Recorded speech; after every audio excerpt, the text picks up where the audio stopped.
Жалал Абад облусунун Кулбайлуу айылынын тургуну апабыз Исакова Кайыпты алыскы Москва шаарынан кызы Рахат жалындуу ысык салам айтуу менен биргеликте чексиз сүйүүсүн жана жүрөктө уйгон сагынычын ушул сөздөр менен билдирет.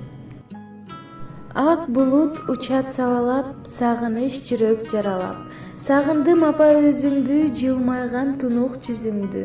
Алыста жүрөт балдарың, унутпай апа ар дайым. Ак сүтүң менен чоңойтуп, апакем алтын ардагым. Апакем менин талайым, узун өмүрчүн ден соолук каалаймын. Бак тилеп бизге ар качан, ак сүтүң деймин актасам. Карегимдей асырайын өзүңдү, калтырбайын эч бир жерге сөзүңдү. Жараткандан жалгыз гана суранарың, аянбастан кенен берсин өмүрүңүздү.